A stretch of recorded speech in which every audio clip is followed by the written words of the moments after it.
નમસ્કાર દર્શક મિત્રો, સાવરકુંડલાની રફતારમાં આપનું સ્વાગત છે।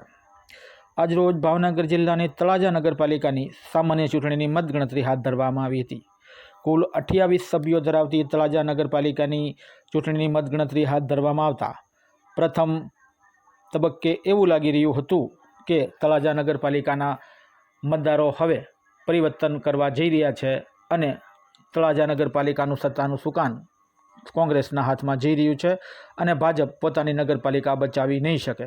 પરંતુ ત્યારબાદ અન્ય વોર્ડની અંદર ભાજપના ઉમેદવારોએ બાજી મારી જતા તેમજ કોંગ્રેસની જે ધાર્યા મુજબની સફળતા ન મળતા તળાજા નગરપાલિકાનું શાસન જાળવી રાખવામાં ભાજપને સફળતા મળી છે।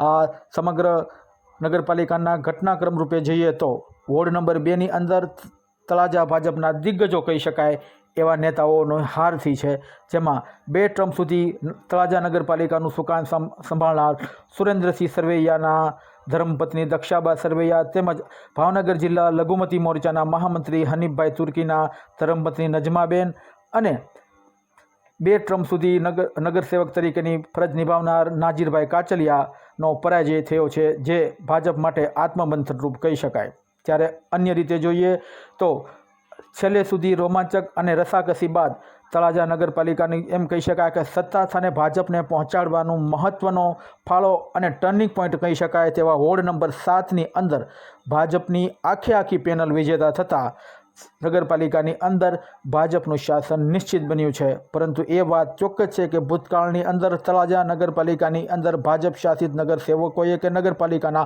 સત્તાધીશોએ જે ભૂલ કરી હતી તે ભૂલ આગામી ટ્રમમાં ન કરે તે ઈચ્છનીય છે અને આ વિજયથી તેમને હરખાવા કરતાં આત્મમંથન કરવાની ખૂબ જ જરૂરિયાત હોય તેવું લાગી રહ્યું છે।